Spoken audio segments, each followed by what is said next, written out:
A midlife crisis is more than just a cultural stereotype. It's a real psychological struggle that can surface between the ages of 40 and 60.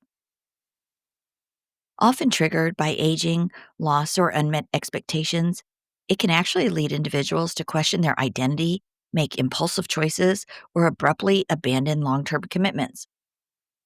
While not officially classified yet as a mental illness, the emotional and relational fallout is very real, especially for the spouses and families left behind. This podcast gives voice to those living through the aftermath, exposing the hidden pain, and seeking accountability, healing, and understanding. Thank you for joining us today on MLC Bomb Drop and Beyond. The stories and events discussed in this podcast are for informational and entertainment purposes only and should not be considered legal, medical, or professional advice. Any names, locations, or identifying details have been changed to protect privacy.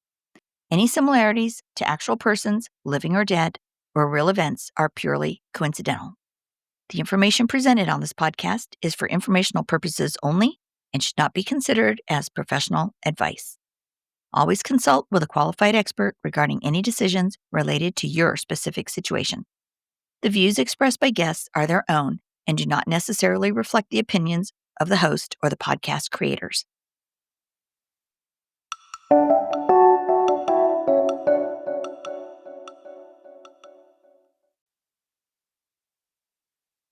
Hey, welcome back, Bomb Squad.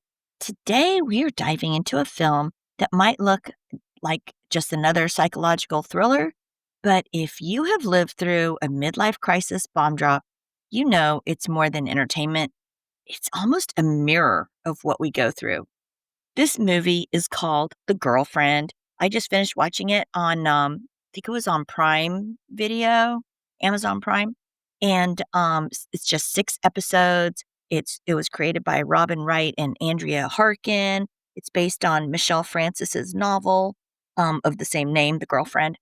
Anyway, so this movie is, even though it's about you know, um, a doting mom, really sort semi-obsessed with her son and the issues with the girlfriend. It's also about sociopathy, gaslighting, manipulation, and reactive abuse. And man, when I watched it, all I could think of was this is exactly what left behind spouses go through when an MLCer discards their family, hooks up with an affair partner, and rewrites reality.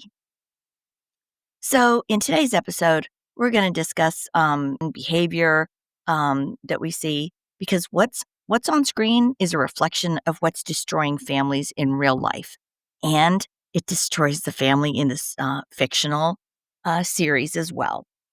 And it's really crazy to just watch it play out on screen.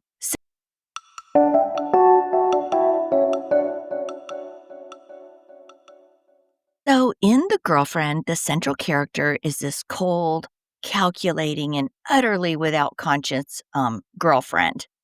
Every move she has is about control, power, self gratification. Does that sound familiar? And she does try to be nice. She tries to get along, but her core self seems to get the better of her. And that's exactly how MLCers and affair partners act when they're in the fog. Suddenly, your spouse, who swore lifelong devotion, looks at you like a stranger. And the affair partner inserts themselves into your marriage, demanding control over the other person's time, money, narrative. And here's the chilling part. Just like the movie villain, they don't care about the destruction. They will burn down an entire family system just for their ego trip.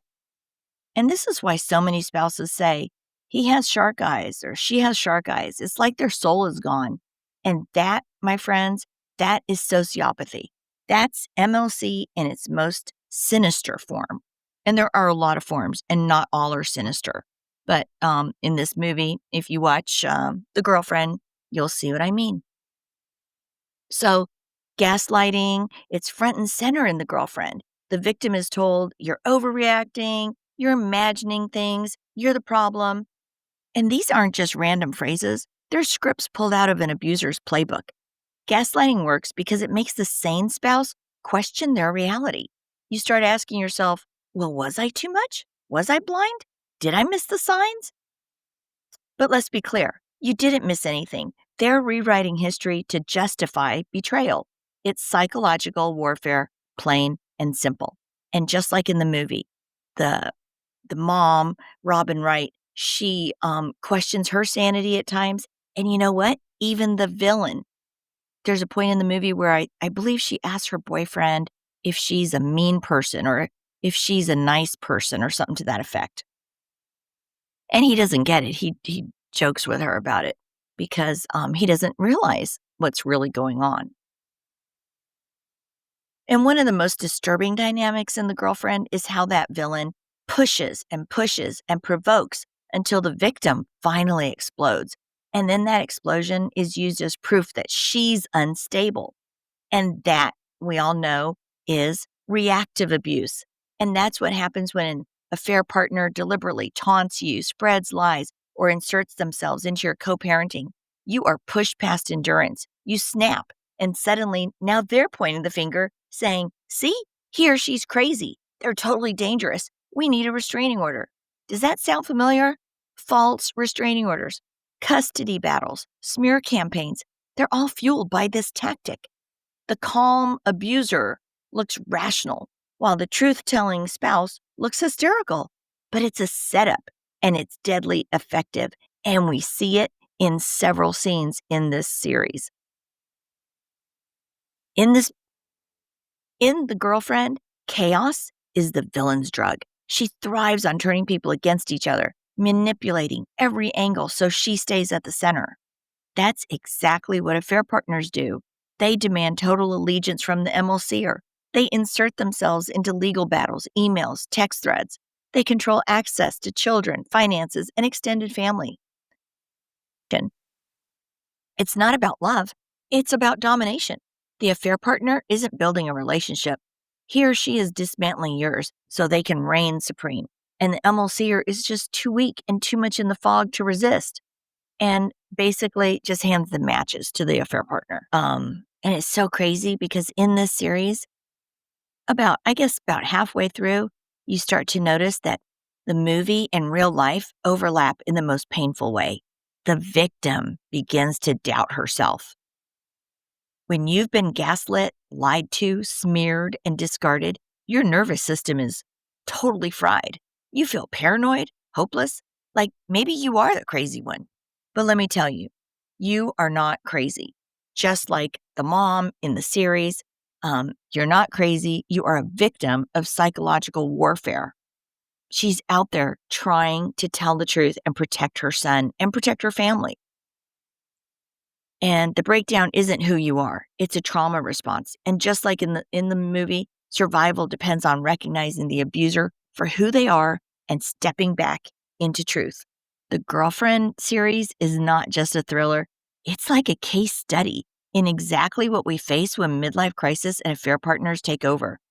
Sociopathy, the cold detachment, gaslighting, rewriting of reality, um, reactive abuse, the trap of the emotional outburst, triangulation, constant chaos. If you've lived it, you know this series is not exaggeration. It is real life, and it is crazy to see it up there on the screen. And that's why it's so important to keep calling this behavior out for what it is, abuse. Because MLC isn't just midlife confusion, it's destruction, and it leaves a wake of shattered families unless we expose it. So thanks to the creators of this series, it's neat to see it on screen, so you can see what's going on and how easy these things happen. Um, s- you know, if The Girlfriend hit home for you, know this: you are not alone and you are not crazy. You're standing in the middle of a battle you did not choose, but you can survive it. So share this episode with someone who needs to see the truth behind the mask. And if you're part of the Bomb Squad, keep standing tall. We see through the lies. We are here to expose the abuse, and we refuse to be erased. Until next time, remember, gaslighting does not erase truth. And no matter how dark the tunnel gets, you are not the villain in this story. We are here again to expose the truth, and we refuse to be erased. So check out The Girlfriend this weekend. Again, it's on Amazon Prime. Um, and, it's sort of like you really can see the psychopathic, sociopathic behaviors played out on the big screen. So check it out. Thanks for listening today on MLC Bomb Drop and Beyond.